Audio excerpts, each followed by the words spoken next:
क्या आम आदमी पार्टी की दिल्ली की सरकार गिरने वाली है? और क्यों ऐसा कहा जा रहा है कि 24 के चुनाव के यानी कि 4 जून के बाद ममता बनर्जी की भी सरकार गिरने वाली है, यानी कि वहाँ पर भी राष्ट्रपति शासन की अनुशंसा हो सकती है। जो खबरें आ रही हैं, अपुष्ट खबरें हैं, मैं उसकी पुष्टि नहीं करता, लेकिन इसको समझेंगे पूरी खबर।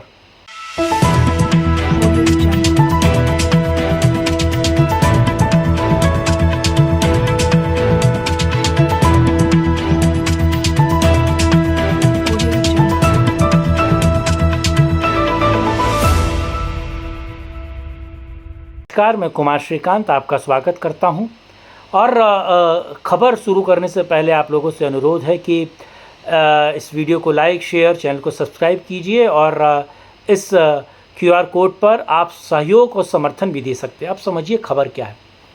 देखिए, पश्चिम बंगाल में आपको पता है कि हाई कोर्ट ने एक तरीके से जो 25,000 से ज़्यादा लोगों की शिक्षकों की भर्ती हुई थी, उस पूरी भर्ती को खारिज कर दिया है।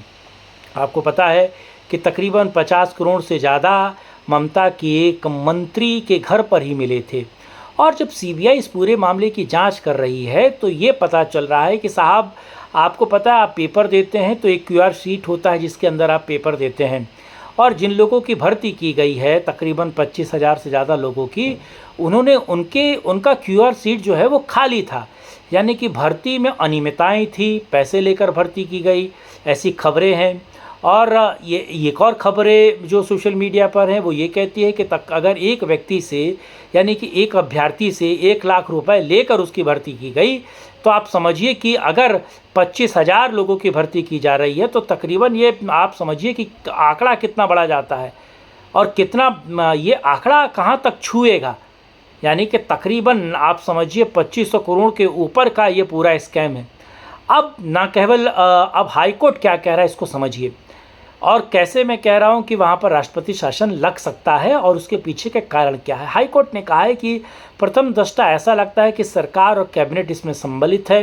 ये जो भ्रष्टाचार है वो कैबिनेट और सरकार की देख रेख में हुआ है, क्योंकि समझिए इससे पहले ममता बनर्जी पे जो भ्रष्टाचार के आरोप लगते थे, ममता उससे पल्ला झाड़ लेती थी।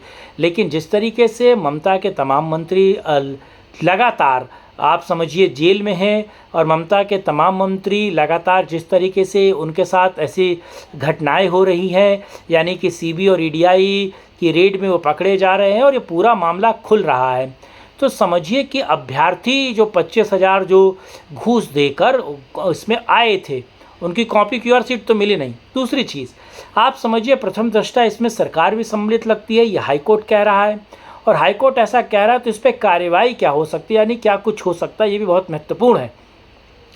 लोग ऐसे कयास लगा रहे हैं कि 4 जून के बाद जब नरेंद्र मोदी प्रधानमंत्री के पद पर शपथ लेंगे, उसके बाद वो एक बड़ी कार्रवाई कर सकते हैं। हो सकता है कि ममता बनर्जी को ED समन करे, CBI समन करे, पूछताछ करे। वो जो हाल हेमंत सोरेन और अरविंद केजरीवाल का हुआ है, वही कहीं ना कहीं पश्चिम बंगाल में ममता बनर्जी का भी हो और वो सरकार गिर सकती है।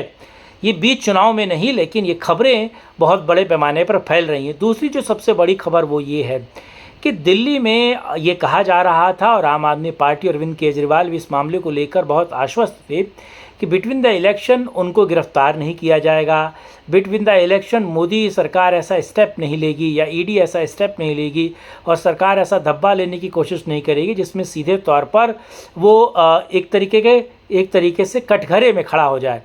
तो सरकार इस बात को जानती थी, समझती थी, फिर भी मुझे लगता है कि ED ने रेड मारी और अरविंद केजरीवाल के खिलाफ तमाम तरह की जानकारियां निकली, और ED ने अंतोगत्वा हाईकोर्ट के परमिशन से हाईकोर्ट में उस पूरे मामले को ले जाकर कहीं ना कहीं अरविंद केजरीवाल को पकड़ा। और ये सबसे महत्वपूर्ण बात ये है, देखिए LG कह चुके हैं कि दिल्ली में जेल से सरकार नहीं चलेगी, ये बात LG क्लियर कर चुके हैं।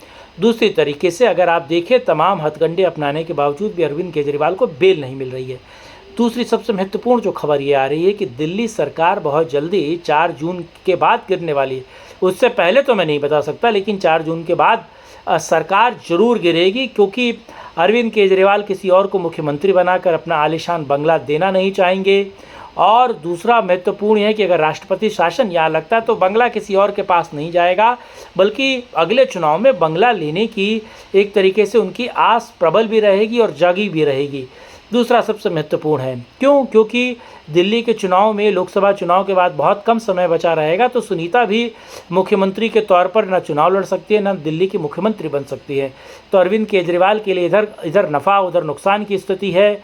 अरविंद केजरीवाल और आम आदमी पार्टी बड़ी असमंजस में है, और जो कवायद ये लग रही हैं कि दिल्ली में बहुत जल्द ही, यानी कि 4 जून के कुछ दिन बाद ही, यानी कि 4 जून को आपको पता है कि रिजल्ट आ जाएगा और दिल्ली में राष्ट्रपति शासन लग सकता है, ऐसी आशंकाएं हैं। क्योंकि अरविंद केजरीवाल किसी और को शीश महल में रहने नहीं देंगे। पत्नी बन तो जाएगी, लेकिन फिर वो 6 महीने के अंदर चुनाव कैसे लड़ेगी, क्योंकि आपको पता है कि दिल्ली के लोकसभा चुनाव के खैर तुरंत बाद दिल्ली में इलेक्शन होने की संभावना है 25 में। जब 25 के उत्तरार्ध में, तो 6 महीने का समय बचेगा नहीं। तो ये सारी कवायदें कैसी होंगी, यानी कि शीश महल जाने का डर है, और एलजी इसको लेकर कमर कस चुके हैं। और तमाम नौटंकियाँ रोज़ आपको पता है तिहाड़ और अलग अलग जेल और अलग अलग प्लेटफॉर्म पर अरविंद केजरीवाल लगातार करते रहे, लेकिन उसका फ़ायदा उनको मिलता हुआ नहीं दिख रहा। तो 2 बड़ी खबरें जो मैंने आपसे बताई, इनको लेकर आपकी राय क्या है वो कमेंट बॉक्स में प्लीज़ बोलिए और लिखिए। साथ ही साथ इस वीडियो को लाइक, शेयर, चैनल को सब्सक्राइब कीजिए, और इस QR कोड पर आप अपना समर्थन, सहयोग भी साथ में जता सकते हैं। साथ जुड़ने के लिए, इस मुद्दे पर बात करने के लिए बहुत धन्यवाद। जय हिंद, जय भारत, वंदे मातरम, नमस्कार।